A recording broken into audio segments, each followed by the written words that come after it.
안녕하십니까. 서울 시민을 바라보고 서울 시민만 생각하는 서울시의회 플러스입니다. 첫 소식입니다. 서울택시 기본요금 인상안이 지난 26일 서울시 물가대책심의위원회에서 최종 통과돼 이르면 내년 1월 말부터 택시 기본요금 3,800원이 적용됩니다. 네, 이승미 서울시 의원은 택시 운수업 종사자들의 기본 생활권을 보장하고 서비스 개선을 기대할 수 있을 것이라고 설명했습니다. 서울택시 기본요금을 3,800원으로 올리는 인상안이 26일 최종 통과됐습니다. 비공개로 열린 서울시 물가대책심의위원회 의결회의에서 전체 위원 중 17명이 회의와 표결에 참여했고 이 중 9명이 인상하는 데에 찬성표를 던졌습니다. 한 표 차이로 통과된 기본요금 인상안은 이르면 1월 말부터 적용됩니다. 택시 운수 종사하시는 분들께도 어느 정도 기본 생활권은 보호가 좀 돼야 되는 부분들이 있고 서비스의 수준이라든지 편의시설에 대한 부분들이 개선이 된다면 그래도 시민분들께는 조금의 보상이 되지 않을까라는 마음으로 저희도 이제 찬성을 하게 된 것입니다. 이렇게 되면 택시 기본요금은 3,000원에서 3,800원으로 심야 할증 기본요금은 3,600원에서 4,600원으로 인상됩니다. 또 대형 모범 택시도 1,500원 동시에 오릅니다. 여기에 요금이 추가되는 시간은 기존 35초에서 31초로, 요금이 추가되는 거리는 기존 142m에서 132m로 단축됩니다.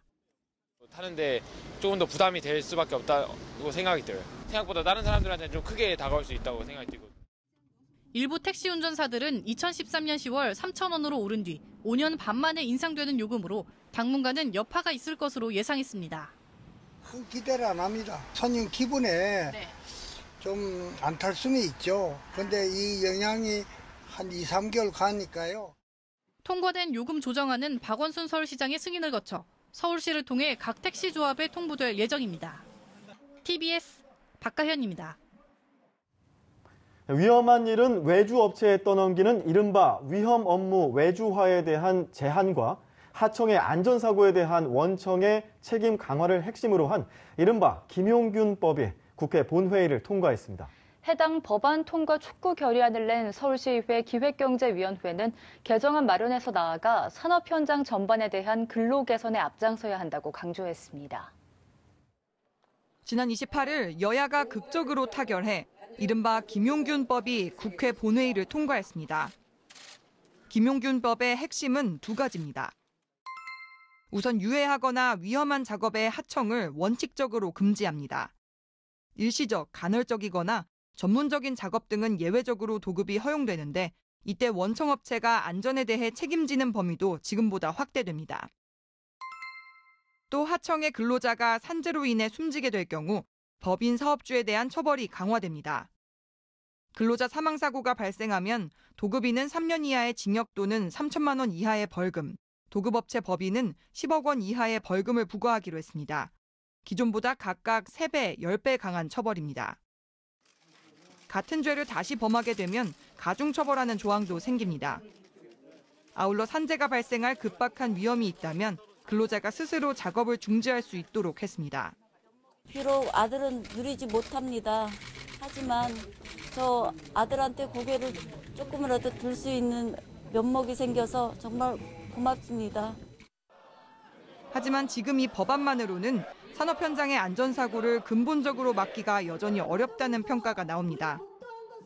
유해 위험 업무의 하청을 금지했는데 그 업무의 종류에 대한 정의가 분명치 않다는 것입니다. 또 도급 금지 예외 사항인 일시적, 간헐적, 전문적인 작업의 여부 파악도 모호하다는 지적입니다.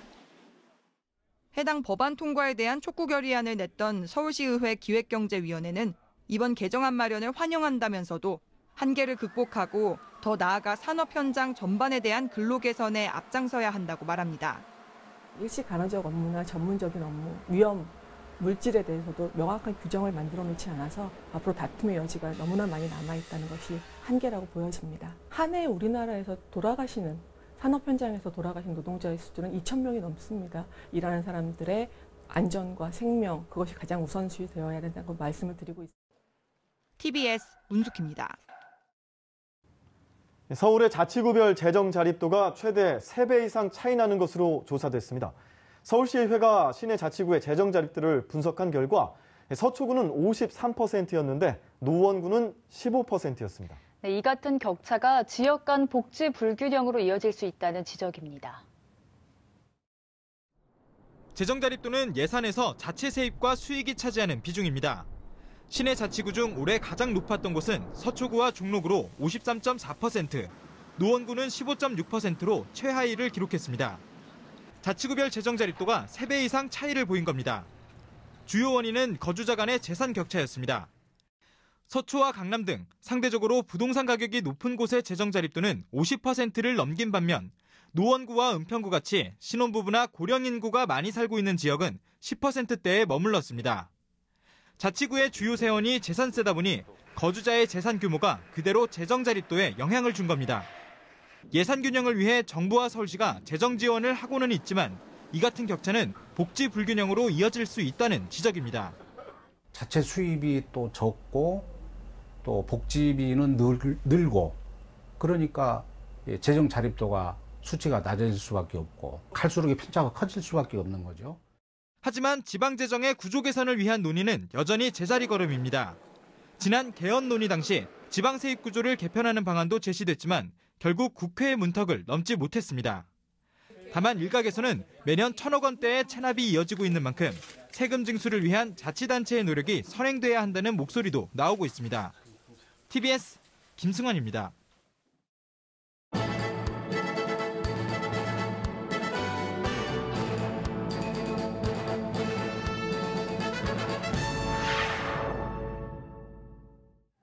안전점검 의무 관리 대상이 아닌 건축물에 대해서도 지역 건축안전센터가 안전관리와 안전점검을 지원할 수 있는 길이 열렸습니다. 임만균 서울시의원이 발의한 건축조례 개정안이 제284회 서울시의회 본회의에서 통과되면서 자치구 건축안전센터의 업무에 이미 관리 대상 건축물의 현장 안전점검이 포함됐고 조사 점검비에 건축안전특별회계를 사용할 수 있게 됐습니다. 임 의원은 용산 건물 붕괴, 상도동 유치원 공사 현장 붕괴 등 건축 안전 문제가 사회적으로 대두되고 있는 가운데 서울이 선제적으로 건축안전센터 설립을 지원함으로써 건축 안전 문제에 새 길이 열릴 것이라고 기대감을 나타냈습니다. 서울시의회가 서울특별시 자전거 이용 활성화에 관한 조례 개정안을 가결했습니다. 이에 따라 음주운전을 막기 위한 자전거 음주운전 방지 교육이 강화되고 내년부터 도입 예정인 공공전기자전거의 원활한 주행을 위해 충전시설을 설치할 수 있게 됐습니다. 정진철 서울시의원은 자전거 이용 시민의 안전을 최우선으로 하는 정책에 만전을 기해야 한다며 안전하고 편리한 자전거 문화가 확산될 수 있도록 지원을 아끼지 않겠다고 말했습니다. 김혜련 서울시의회 보건복지위원장은 내년에 출범하는 서울사회서비스원이 시민들의 새로운 복지 수요에 부응하는 계기가 될 것이라고 밝혔습니다.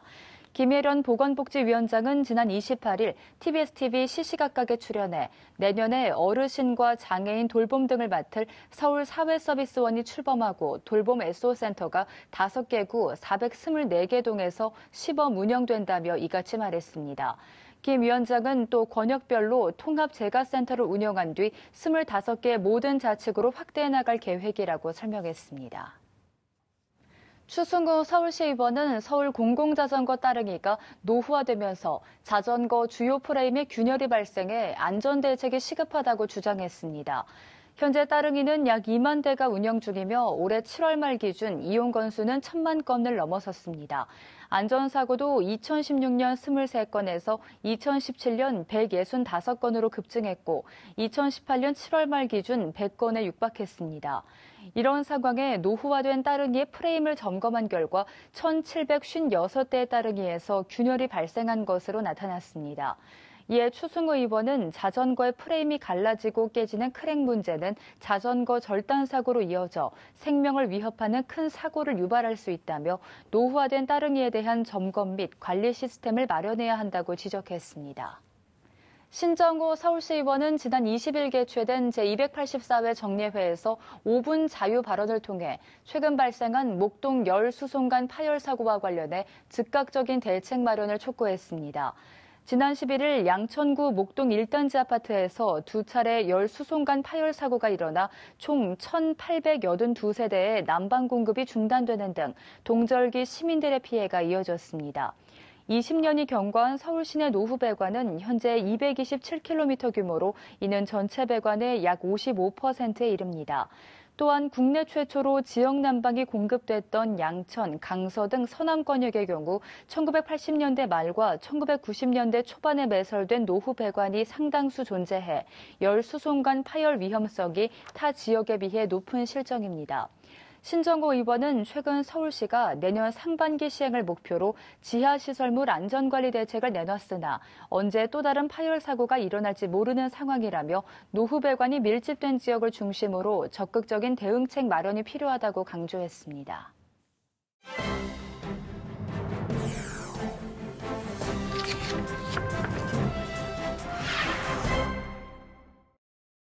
서울 시민을 바라보고 서울 시민만 생각하는 서울시의회. 결코 멀리 있지 않습니다. 조례를 알면 서울시의회가 더 잘 보입니다. 네, 서울시의회에서 발의 제정된 조례를 알기 쉽게 소개해드리는 손에 잡히는 조례 시간입니다. 들뜨기 쉬운 연말 연시, 송년회와 신년회 등 늘어난 약속들로 귀가 시간이 늦어지면서 범죄율도 자연스레 증가하고 있는데요. 서울시의회가 범죄를 예방하고 시민들의 안전을 지키기 위한 조례를 시행 중이라고요. 네, 그렇습니다. 혹시 넛지 효과라는 말 들어보셨나요? 사실 책 이름으로는 본 적이 있는데 정확한 뜻은 몰라요. 어떤 건가요? 네, 넛지의 사전적 의미는 팔꿈치로 슬쩍 찌르다, 주의를 환기시킨다라고 해석할 수 있을 것 같은데요. 어떤 행동을 하도록 강압적으로나 직접적으로 지시하는 것이 아니라 이 부드러운 개입으로 사람들이 더 좋은 선택을 할 수 있도록 유도하는 방법, 즉 사람의 심리를 이용해 자연스럽게 행동을 유도하는 방법을 말합니다.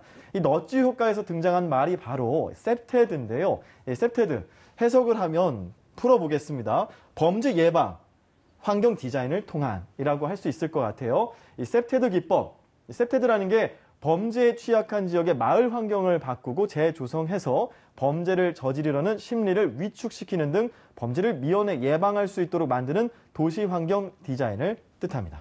네, 요약하면 범죄 예방 도시 환경 디자인이라고 할 수 있는 걸까요? 네, 맞습니다.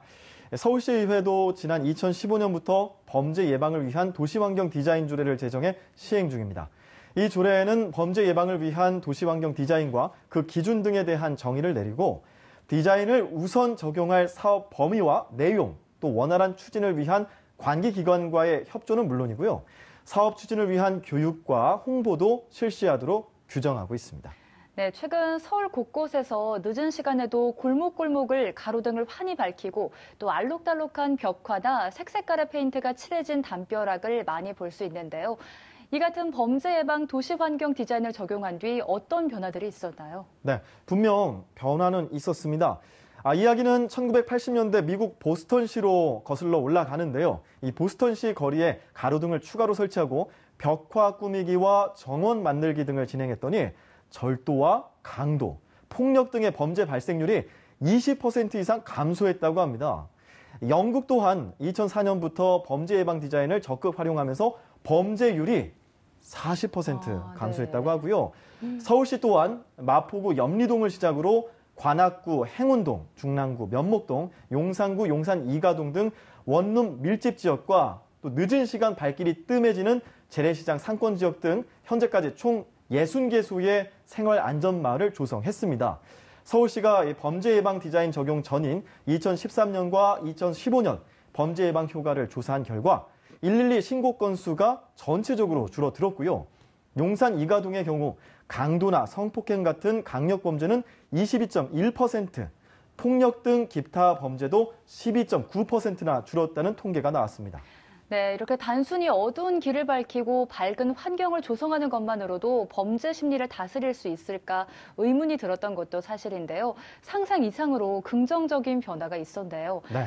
그렇다면 범죄 예방 도시 환경 디자인 적용 사례에는 어떤 것들이 있는지 궁금합니다. 네, 이제 서울시 사례들을 꼼꼼히 살펴보겠습니다.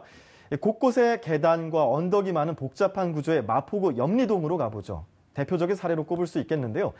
재개발이 지연되면서 지역 공동체가 붕괴됐고요. 야간에는 조명 역시 어두워서 범죄가 일어나기 쉬운 범죄 사각지대가 됐었습니다.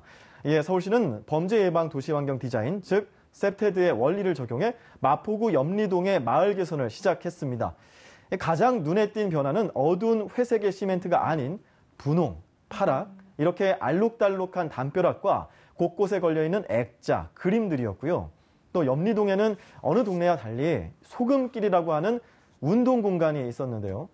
이는 셉테드 디자인의 중요 원리인 공간 활용을 이용한 것으로 시민들이 공공장소를 사용하도록 유도해서 자연스러운 범죄 발생 감시를 강화한 셈이죠.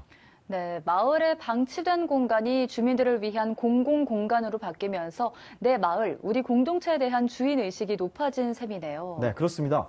마포구 염리동뿐 아니라 다세대 주택 비율이 77% 이상으로 높은 또 그리고 좁은 골목이 많은 광진구 중곡 3동에도 범죄 예방 디자인이 적용됐습니다.